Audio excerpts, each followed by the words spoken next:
ہماری آواز میں اور امیر کی آواز میں طاقت اور قوت تب پیدا ہوگی جب تمام لوگوں کی آواز امیر کی آواز کے ساتھ ملے۔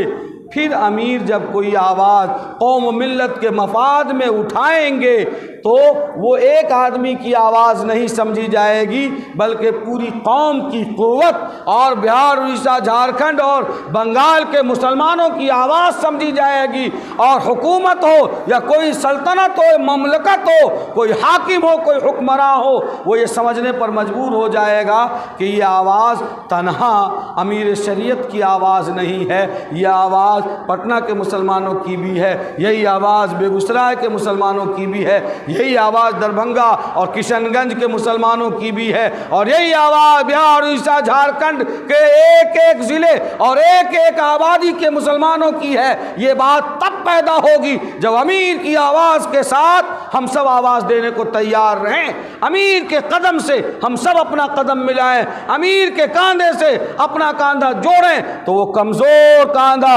بہت مضبوط ہوگا، اور جب وہ کاندھا مضبوط ہوگا تو پوری قوم کا بوجھ اور بار اٹھانے کے لیے تیار رہے گا، آمادہ رہے گا۔ کیا ہم سب اس کے لیے تیار ہیں؟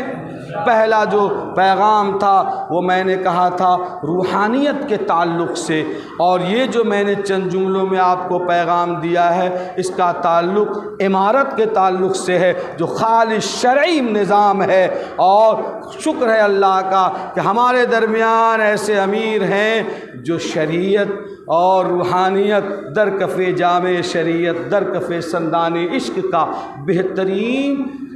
نمونہ ہیں۔ اللہ تعالی ہم سبوں کو آپ کی عمارت میں اور قیادت میں دین و ملت کی بہتر خدمت انجام دینے کی توفیق عطا فرمائے۔ وآخر دعوانا ان الحمد للہ رب العالمین۔